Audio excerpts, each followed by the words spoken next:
I just made a notice, like, I'm the only guy, like, in DC, like, well, unless the crazy guys, I guess you could wrap me in with the crazy guys, that actually walk around talking out loud to their phone. Everyone else in DC basically have headsets on, grim expressions, going about their own little internal business.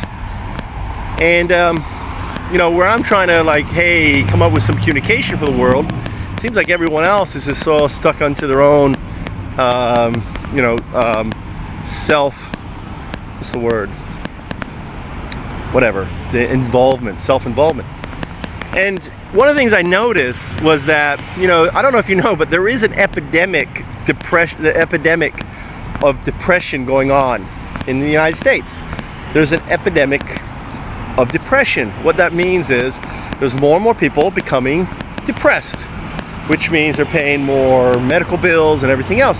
Well, people can't figure out where's this depression. It's all the the extra work and everything else, and society is so tough, and and I kind of smile and laugh, because all you need to do is look at the faces of the people walking around in America, especially like in DC, and you'll see people walking around in a state of funk.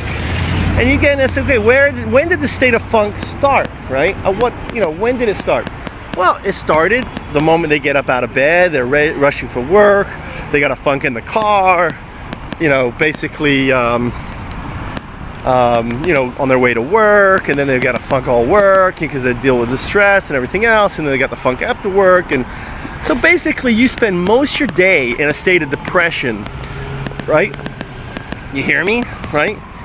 And the simple thing is, if only you would spend maybe, if you developed a habit of thinking about people you love, like your kids, your wife, if you love her, your dog, or whatever, things that you love, and you kept that with you, throughout the day, and you kind of tapped into it, on a regular basis, like when you start feeling down and stuff, just tap into it.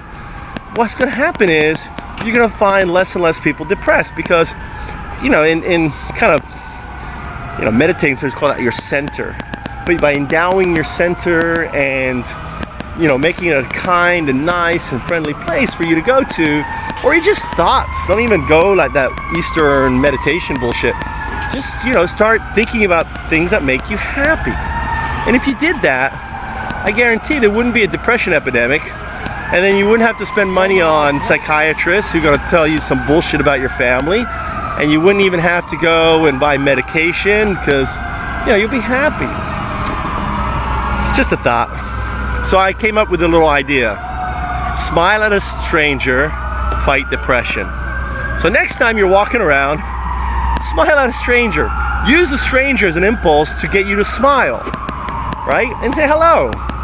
And maybe, just maybe, by making your little world a better place, will change and make the world a better place, all right? Just a thought.